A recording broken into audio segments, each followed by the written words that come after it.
The discovery came on a cold Tuesday morning, at least by Galactic Standard Time. A survey ship from the Valorian Empire stumbled upon something that should not have existed. Deep in the forgotten edges of map space, buried inside an asteroid that had been drifting for countless centuries, they found a data cache. It was old, impossibly old, left behind by the precursors who vanished before most modern species even developed fire. Tamine stood on the bridge of his flagship, watching as the technicians worked to translate the ancient files. He was an ambassador, not a soldier, but the Valorian Empire trusted him with difficult missions. This was supposed to be a simple resource survey. Instead, they had found something that made his skin prickle with unease. The data cache contained warnings. Thousands of them, written in hundreds of dead languages, all saying variations of the same thing. Stay away from the Orion Arm. Do not enter the quarantine zone. Do not wake what sleeps there. The messages spoke of a species that burned too bright, that reached too far, that nearly consumed the galaxy before consuming itself. Minji arrived 3 days later on a research vessel. She was a historian, one of the few who studied the precursors seriously. Most people thought the ancient species were myths, stories told to explain why certain regions of space were empty. But Minji knew better. She had spent her entire career piecing together fragments of their civilization, and she knew that when the precursors left warnings, smart people listened. You cannot go in there, she told Tamine the moment she boarded his ship. Whatever is in that zone, the precursors feared it enough to abandon this entire sector of the galaxy. Tamine respected Minji, but he had his orders. The Valorian Empire was locked in a cold war with the Kravic Dominion. Resources were scarce. The quarantine zone contained entire star systems, untouched and unclaimed. Letting fear of ancient ghosts stop them would be foolish. The precursors have been gone for millennia, he said. Whatever they feared is likely dust by now. The first expedition ships entered the quarantine zone 2 weeks later. Tamine accompanied them, along with his science officer Hyunwoo and a military advisor named Daehoon. Minji came too, though she protested every step of the way. What they found was a graveyard. The first system they entered held the remains of orbital structures so massive that entire cities could have fit inside them. The planets below were scarred, their surfaces cracked and burned by weapons that defied understanding.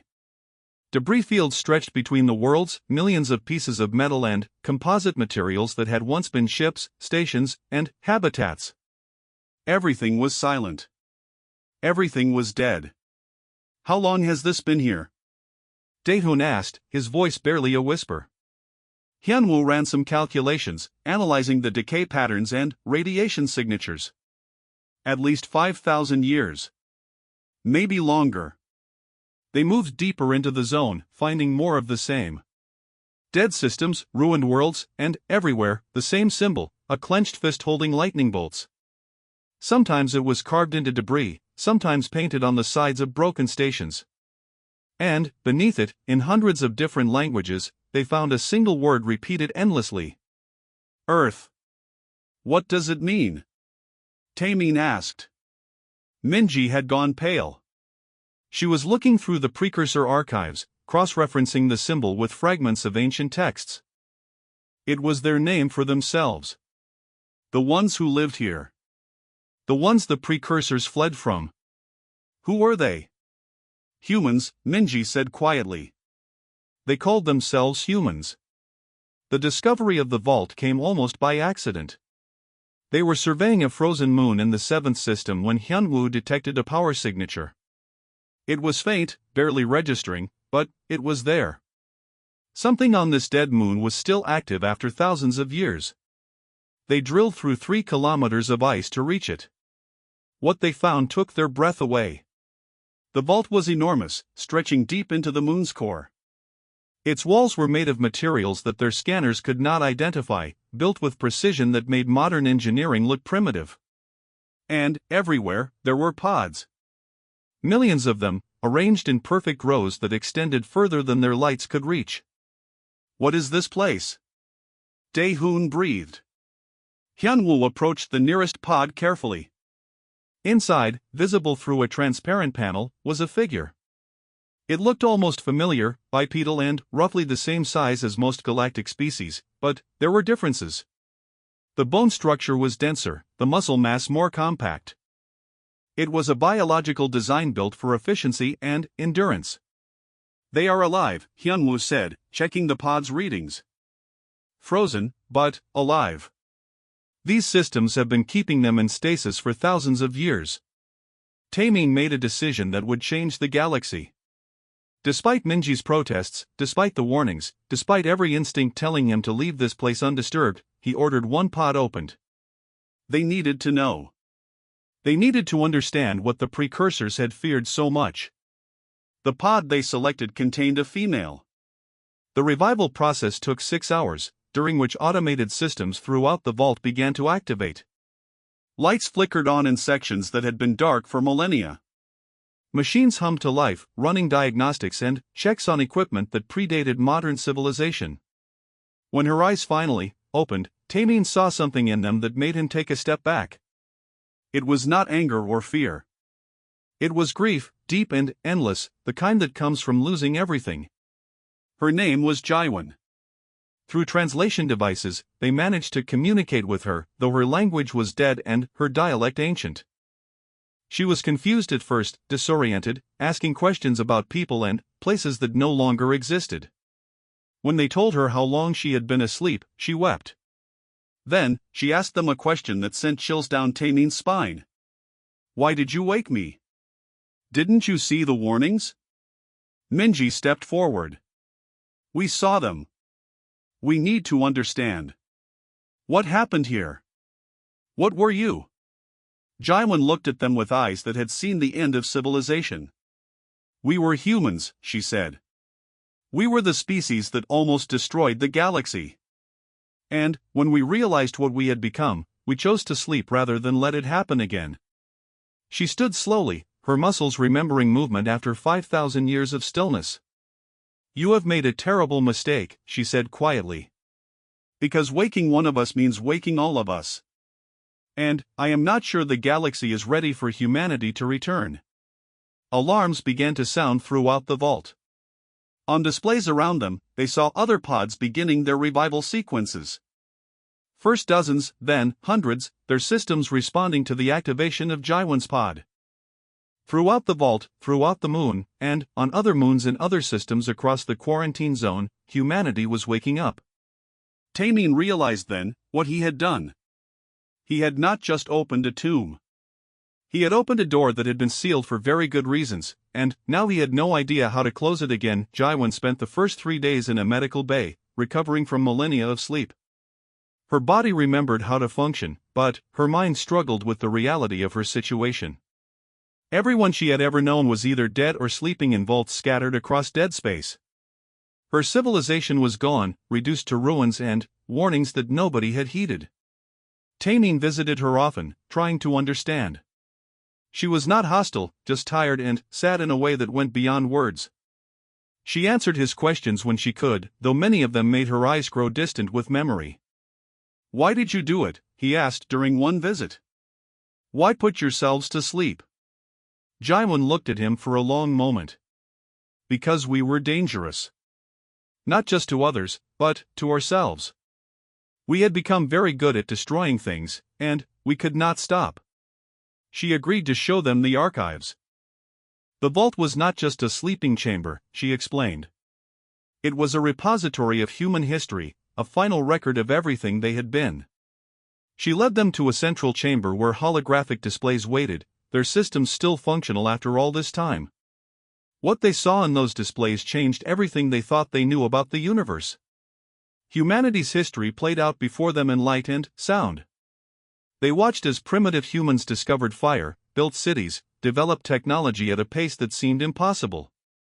From stone tools to space travel in less than 10,000 years. Most species took 100,000 years or more to achieve the same progress. "You evolved so quickly," Hyunwoo said, fascinated despite himself. "Too quickly," Jaiwan replied. "We never had time to develop wisdom alongside our power." The display showed humanity spreading across their home system, then, beyond. They were not the first species to achieve faster-than-light travel, but they were among the most aggressive. When they met other species, the encounters rarely went well. Humans were too eager, too curious, too willing to take what they wanted. Daehun watched the military campaigns with growing horror and reluctant admiration. Human tactics were brutal but effective. They did not just fight wars, they won them decisively. One campaign showed human forces facing an aggressive species that had attacked their colonies. The humans did not just defeat them. They found the species' home star and used a weapon to make it go supernova, destroying their entire civilization as a warning to others. "This is madness," Daehun whispered. "This was Tuesday," Jaiwan said bitterly. "We did things like this often. We told ourselves it was necessary, that we were protecting ourselves. But the truth was simpler. We were good at violence, and we had convinced ourselves that being good at something made it right." The displays showed humanity at its peak. An empire spanning 1,000 worlds, technology that bent the laws of physics, artificial intelligence that could think faster than biological minds.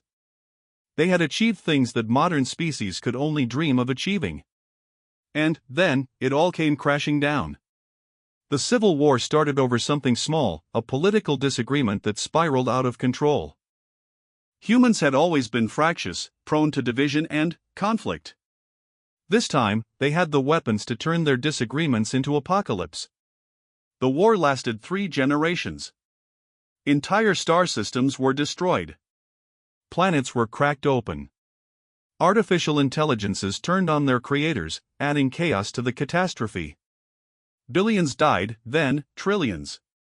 The empire that had taken centuries to build collapsed in decades. "We created weapons that could destroy suns," Jaiwan said, her voice hollow. "We built ships that could fold space itself. We made viruses that could rewrite DNA. And we used all of it on each other." Minji had been silent throughout the display, but now she spoke. "The precursors. What happened to them?" Jaiwan pulled up another set of records. They showed first contact between humans and precursors, a meeting between 2 advanced species. It had started peacefully enough. The precursors were old, wise, and powerful. They offered to share knowledge, to help humanity join the community of civilized species. But humans made them nervous. The precursors had seen many species rise and fall, but humanity was different. They advanced too quickly, fought too readily, and showed too little restraint.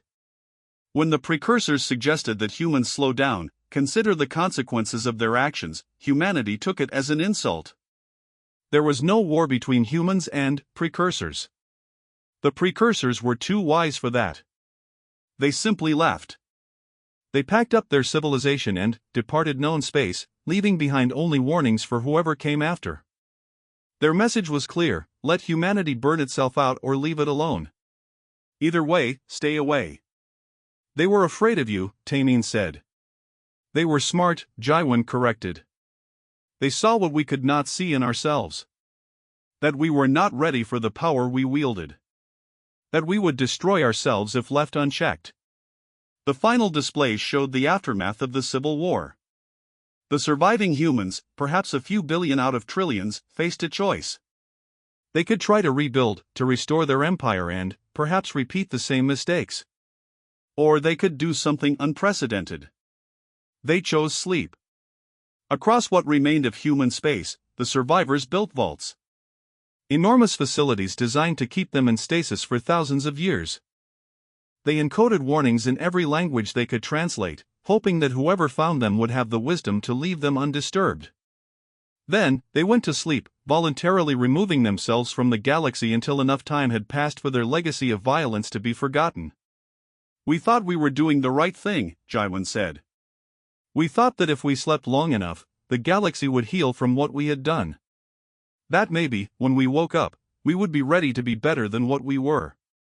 Hyunwoo had been examining the vault's systems while the history played out. Now he looked up, his face troubled. "These pods are networked." "All of them, across all the vaults?" "Yes," Jaiwan said. "The activation of your pod sent a signal. A wake-up call." "Yes. How many vaults are there? Jaiwan closed her eyes. 43 that I know of. Maybe more. The survivors scattered across our old territory, trying to preserve as many of our people as possible.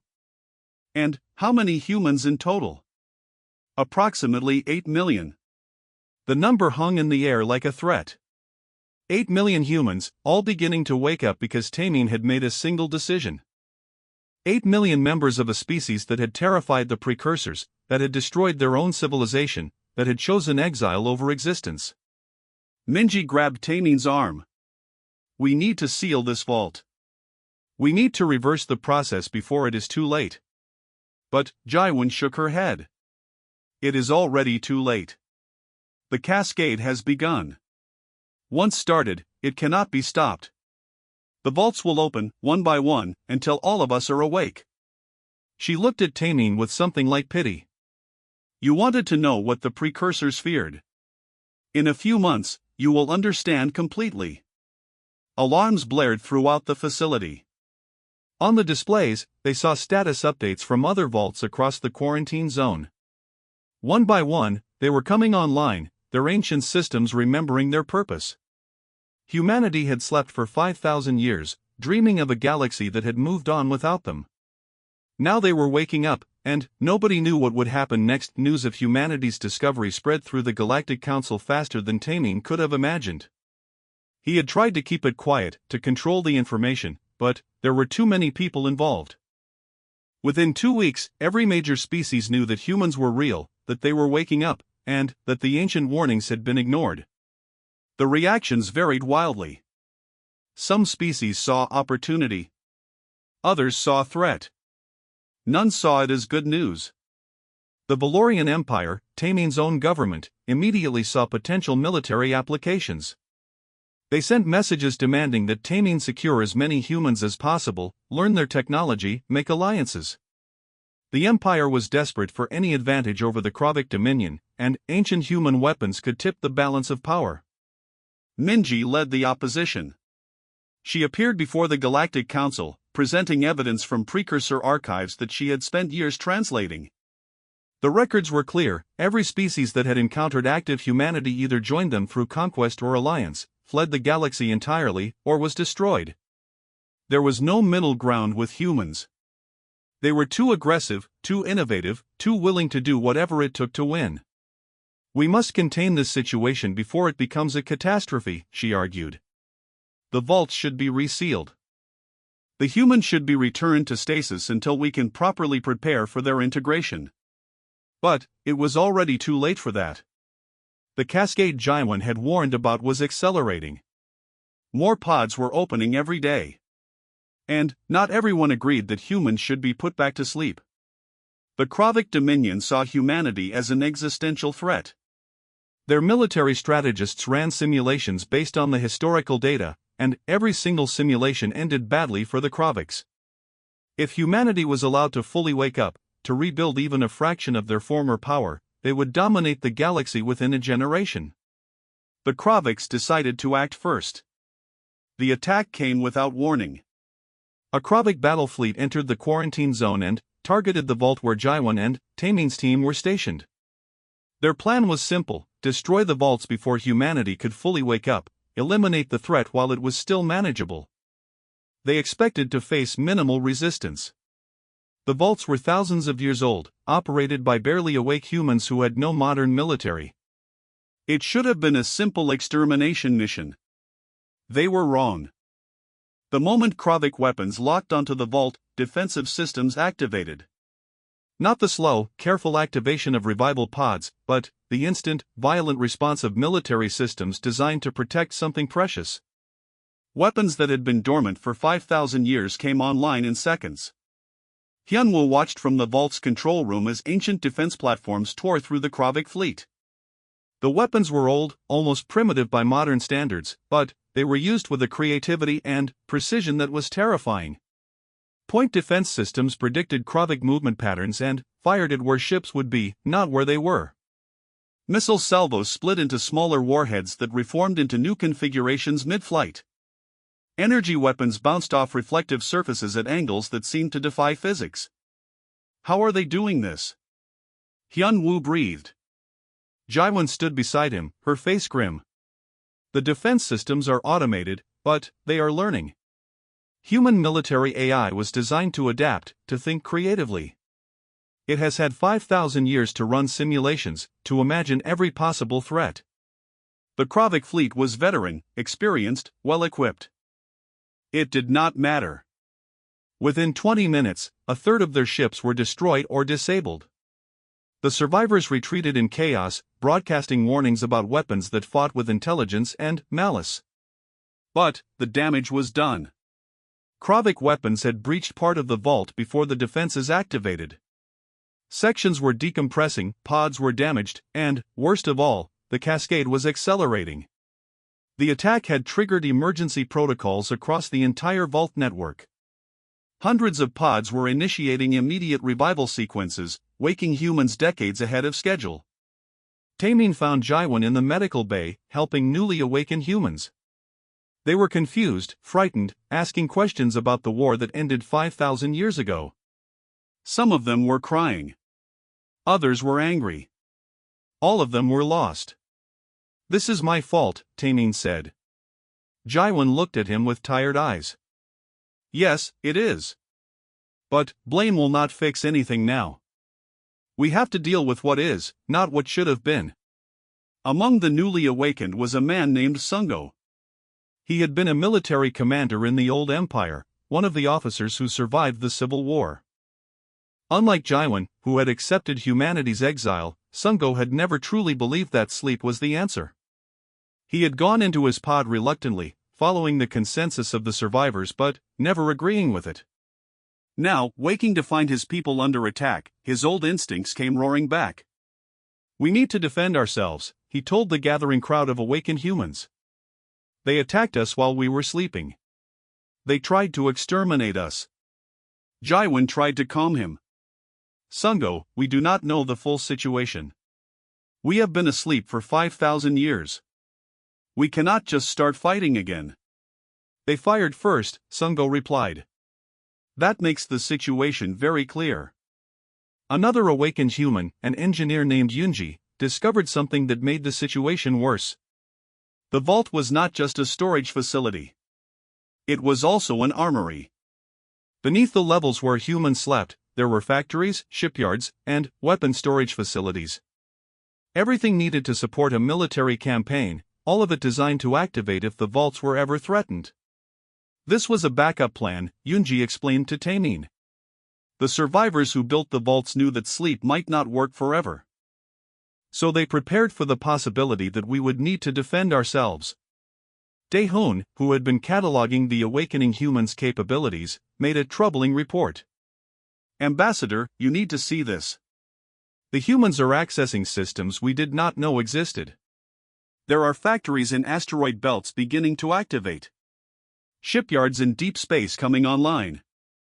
Whatever the Kraviks thought they were attacking, it was just the surface." Taemin watched as more displays lit up across the vault's control room. Each light represented another system activating, another piece of humanity's old military infrastructure remembering its purpose. In the Kravik attack, they had not destroyed a threat. They had awakened it. Minji arrived at the vault, her ship barely avoiding Kravik patrols. She found Taemin in the command center, watching as the situation spiraled beyond anyone's control. "I tried to warn you," she said, though there was no satisfaction in her voice, only sadness. The precursors left detailed records. Humanity does not do anything halfway. When they build to last. When they fight to win. And, when they wake up ready for war. More vaults were opening across the quarantine zone. Each one contained thousands of humans, and each one had its own defense systems, its own factories, its own arsenal. The cascade that Jaiwan had warned about was no longer a slow process. The Kravik attack had turned it into an avalanche. In 37 different systems, humans were waking up to a galaxy that had attacked them.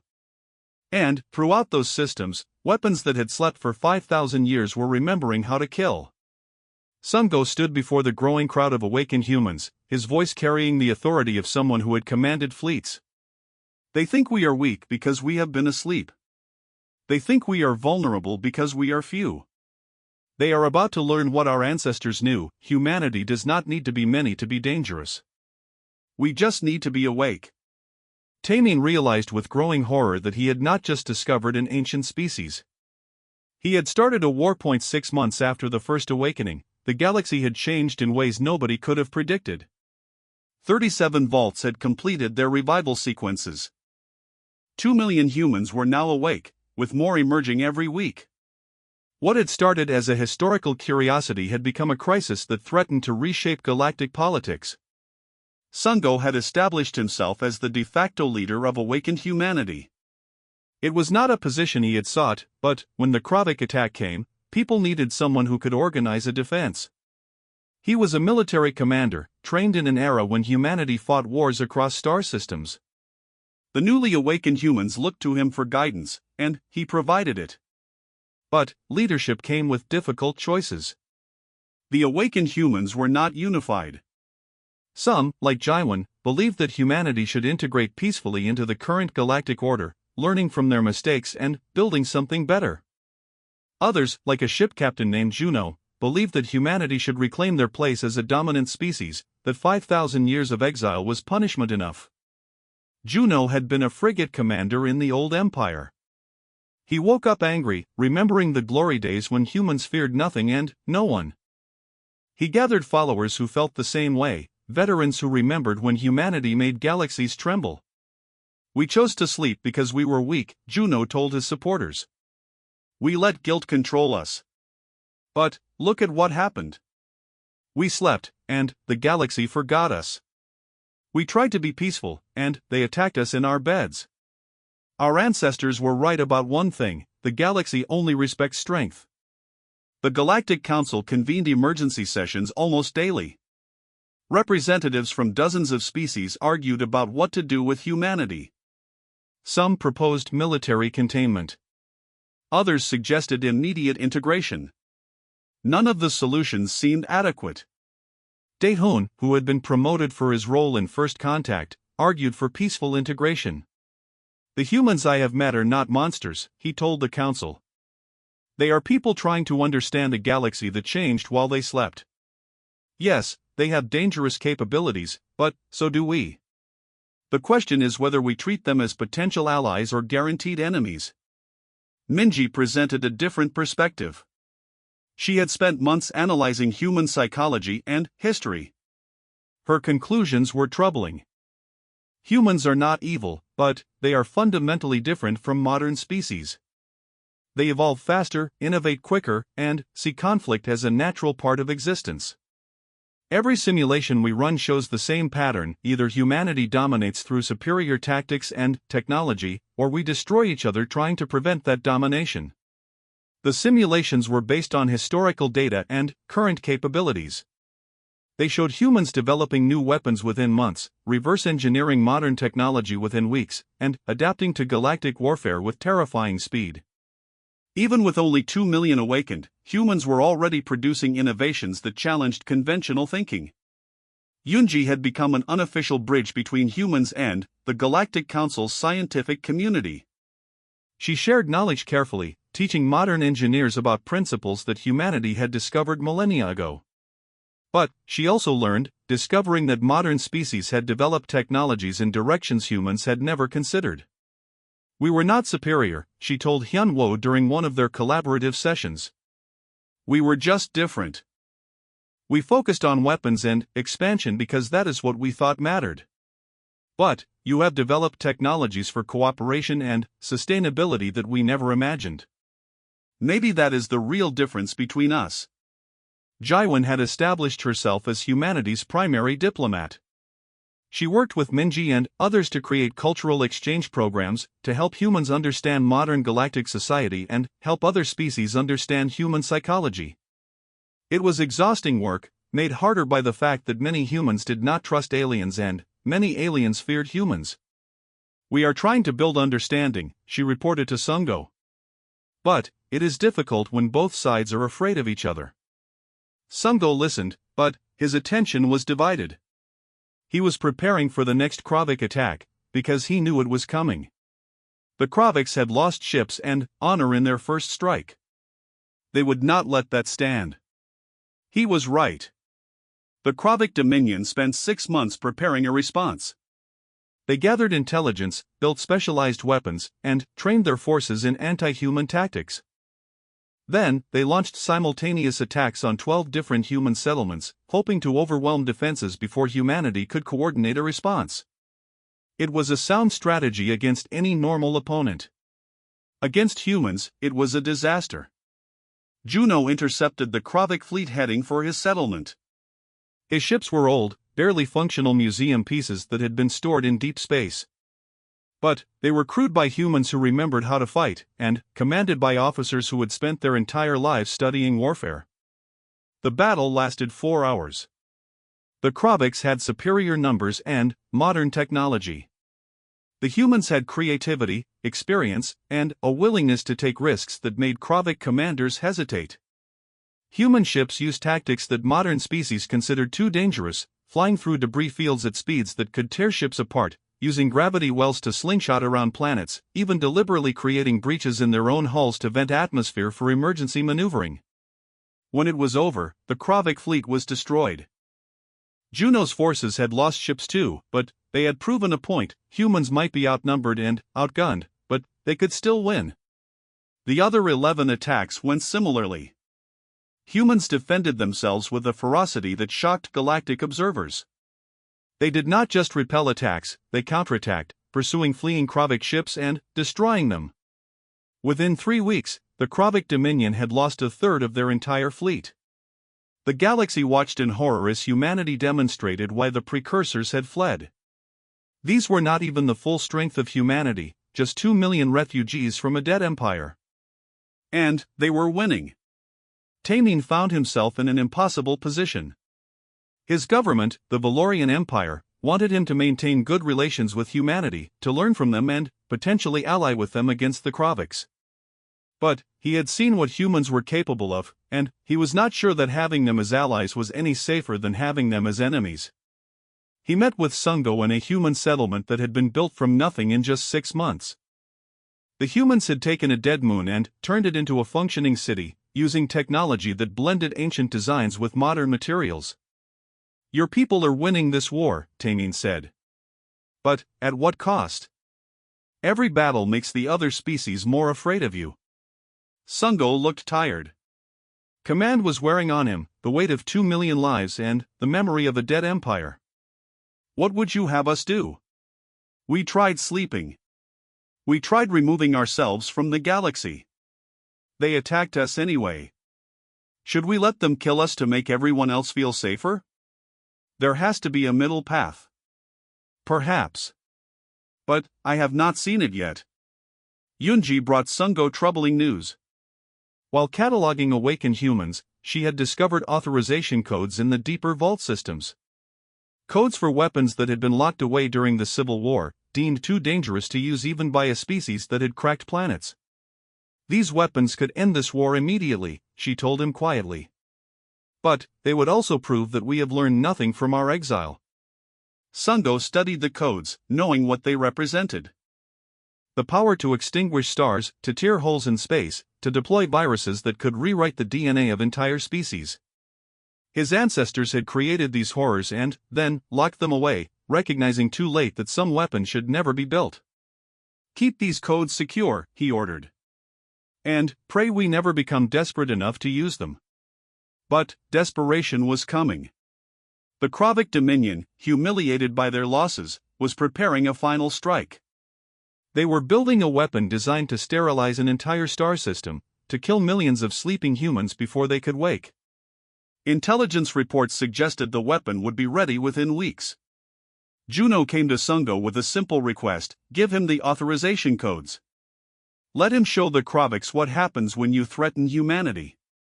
Let him end this war the way human wars had always ended, with overwhelming force and absolute victory. Sungo faced a choice that would define humanity's future in this new galaxy. He could unleash the weapons his ancestors had created, prove that humanity was still the most dangerous species alive, and ensure that no one would ever threaten them again. Or he could find another way, prove that humans had learned from their fall, and risk everything on the hope that restraint would be respected. The weight of 2 million lives pressed down on him. The ghosts of trillions of dead humans whispered from the past. And, somewhere out there, the Kroviks were preparing to kill everyone he had sworn to protect. Time was running out, and Sungo had to decide what humanity would become of the war between humanity and the Krovik Dominion escalated faster than anyone thought possible. What had started as isolated attacks had grown into a full conflict that threatened to drag the entire galaxy into chaos. Other species watched nervously, trying to decide whether to intervene or stay clear of a fight between ancient monsters and desperate aliens. More human vaults activated as the threat level increased. Ancient warships emerged from hidden facilities in asteroid belts and deep space stations. These vessels were thousands of years old, built with technology that modern engineers struggled to understand. They looked primitive, but they fought with a sophistication that made modern warships seem clumsy. A single human cruiser, the Defiant Hope, demonstrated this perfectly. It was an ancient vessel, barely functional, crewed by 60 humans who had been military personnel in the old empire. A Krovik battle group of 12 modern warships engaged it near a gas giant, confident in their numerical superiority. The battle was recorded by long-range sensors and became required viewing at every military academy in the galaxy. The Defiant Hope used the gas giant's gravity to perform maneuvers that should have torn it apart. It fired weapons that bent around defensive shields, deployed missiles that predicted enemy movements, and used its own damage as a tactical advantage, venting atmosphere to create debris clouds that confused enemy sensors. When the battle ended 90 minutes later, all 12 Krovik ships were destroyed or disabled. The Defiant Hope was barely holding together, but it had survived. Its commander, a veteran named Yuna, transmitted a simple message: "We sleep for 5,000 years and you attack us. We are being very patient with you." The message was meant for the Kroviks, but it resonated across the galaxy. Humanity was fighting with one hand tied behind their back, using ancient equipment and a fraction of their population. If this was them being patient, what would they be like when they stopped being patient? Sungo felt the pressure building from all sides. Juno and his followers were demanding authorization to use the forbidden weapons. They had located the Krovik weapon being built to sterilize the vault systems, and they wanted to strike first, to show the galaxy that threatening humanity came with consequences that transcended normal warfare. Jaiwan begged him to find another way. "We have a chance to be different this time," she argued.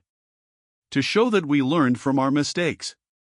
If we use those weapons, we become exactly what they fear. We prove that the warnings were right." Yunji provided data that made the choice even harder. The Krovik weapon was nearly complete. It was based on technology that could ignite a chain reaction in a system star, causing it to expand and consume its planets. The targeted system contained a vault with 300,000 sleeping humans. If the weapon fired, they would all die. Minji made a desperate proposal to the Galactic Council. She had worked with Daehoon to develop a framework for human integration. They proposed granting humanity territory in their old quarantine zone, offering them a seat on the council, and establishing mutual defense treaties. The idea was to give humans a stake in the current galactic order, a reason to choose cooperation over domination. The council debated for 3 days. Some species supported the proposal, seeing it as the best chance for peace. Others opposed it, fearing that giving humans legitimacy would only enable their eventual conquest. The vote was scheduled for the end of the week. But time ran out before the vote could happen. Juno's intelligence network intercepted the Krovik launch codes. The weapon was ready, and it would fire within 48 hours. The Kroviks had decided that eliminating 300,000 sleeping humans was worth the risk of galactic condemnation. They believed that showing strength would deter further human aggression. Juno came to Sungo with the authorization codes for humanity's forbidden weapons. "Give me these codes, and I will end this war in 1 day. I will show them what happens when they threaten us. I will make sure no species ever attacks humanity again." Sungo looked at the codes, understanding what they represented. With these weapons, he could destroy the Krovik homeworld. He could extinguish their sun, kill billions of Kroviks, and send a message that would echo across the galaxy for 10,000 years. Humanity would be safe, feared, and alone. No, he said quietly. Juno stared at him. They are going to kill 300,000 of our people. We have to respond. We will respond, Sungo said. But not like this. Not by becoming the monsters they think we are. He made a decision that would define humanity's future. Instead of unleashing apocalyptic weapons, he ordered a precision strike. Human ships would attack the Krovik weapon platform, disable it, but spare the Krovik fleet defending it. It was a risky strategy that put human lives in danger to save Krovik lives, but it was the only way to prove that humanity had changed. The strike force was led by Yuna in the battered Defiant Hope, supported by 5 other ancient cruisers. They jumped into the system where the Krovik weapon waited, heavily defended by 3 full battle fleets. The odds were overwhelming, and everyone knew it. The battle that followed was unlike anything the galaxy had ever seen. The human ships moved like dancers, using every trick their ancient commanders remembered. They fought not to kill but to disable, targeting engines and weapons instead of life support and crew sections. It was harder, riskier, and required a level of precision that seemed impossible. For 6 hours, the battle raged. Human ships took terrible damage. The Defiant Hope lost half its crew and was operating on emergency power. But they reached the weapon platform and destroyed it completely, ensuring it could never fire. Then, Sungo did something that shocked everyone. He broadcast a message on all channels, in every language, showing the authorization codes he possessed. He displayed the weapons humanity could have used, the horrors they could have unleashed. And he explained why he chose not to. We are humans, his message began. 5,000 years ago, our empire fell because we forgot that strength without mercy is just another word for cruelty. We destroyed ourselves because we were too good at destroying things and not good enough at building things. We chose to sleep rather than repeat those mistakes. He continued, his voice carrying across the galaxy. You woke us. You attacked us. And now you have seen what we can do when threatened. But you have not seen what we choose not to do. We have weapons that could end civilizations. We could have used them. We chose restraint instead. The message included something else, a proposal. Humanity would accept the Galactic Council's integration plan. They would take territory in their old quarantine zone and rebuild there. They would share knowledge and learn from other species. But, in return, they demanded something simple, to be treated as equals, not as threats or tools. We are not asking for your trust, Sungo concluded. We know that trust must be earned. We are asking for a chance to show you that we have learned from our past. That we can be more than what we were. The Krovik Dominion, shocked by being spared when they expected annihilation, agreed to a ceasefire. Their military strategists had run new simulations based on the battle data. If humans could fight that well while trying not to kill, what could they do if they actually tried? The conclusion was sobering, the Kroviks could not win this war. The Galactic Council voted on Ninji's proposal.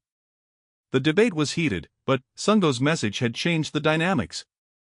Humanity had demonstrated both capability and restraint, the two things that modern species valued most. The proposal passed by a narrow margin. Not all humans agreed with Sungo's choice. Juno and his followers withdrew to the outer vaults, representing a faction that believed restraint was weakness. They did not openly rebel, but they made it clear that if humanity was ever truly threatened, they would not hesitate to use every weapon available. It was a compromise that left nobody completely happy, but it was one everyone could live with. 5 years passed. The transition was not easy. Humans struggled to adapt to a galaxy that operated differently than they remembered. Other species struggled to accept neighbors who could destroy them if provoked. But, slowly, painfully, integration happened. Yunji led joint research projects with scientists from a dozen species. She learned as much as she taught, discovering that 5,000 years of galactic development had produced wonders that humanity never imagined.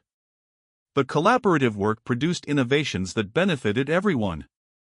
Jaiwan taught history at the Galactic Academy, ensuring that both humans and aliens understood the lessons of the past. Her classes were popular, filled with students who wanted to understand how a species could rise so high and fall so far. She never let them forget that power came with responsibility, and that the greatest strength was knowing when not to use force. Hyunwoo joined a joint task force exploring old human territories.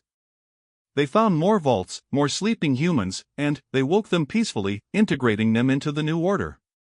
Each awakening was handled with care, ensuring that humans understood the world they were waking into. Taemin, disgraced but wiser, worked quietly on diplomatic projects. He visited Sungo on the human colony world that had been named New Earth, a planet that had once been human but was being terraformed again. "Do you think they will ever truly trust us?" Taemin asked. "Will the galaxy ever stop seeing humans as the sleeping giant that might wake up angry?" Sungo looked out over the construction sites where humans and aliens worked together, building something new. "I do not know," he admitted. "Trust is built through choices, not demands. Every day we choose peace, as another day we prove we have changed." "Maybe that is enough." Minji and Daehun made one final discovery in the oldest precursor archives. It was a message, encrypted in a way that only became readable once humans returned to the galaxy. The precursors had left it intentionally, a time capsule for humanity. The message was simple but profound. It spoke of the precursors' hope that humanity would learn, would evolve beyond their violent origins, would one day become the protectors the galaxy needed rather than the conquerors it feared. It ended with a question that had waited 5,000 years for an answer. "When you wake, what will you choose to become?" Sungo stood before the memorial to humanity's fallen empire, watching the sun set on New Earth. Behind him, millions of humans continued to wake from their long sleep. Each one would face that same choice, would decide what kind of person they wanted to be in this new galaxy. The giants had awakened, and they had chosen to build rather than destroy. It was not a perfect choice, and the future was uncertain. But it was a beginning, and sometimes a beginning was enough. Humanity had been given a second chance, and this time, they were determined not to waste it.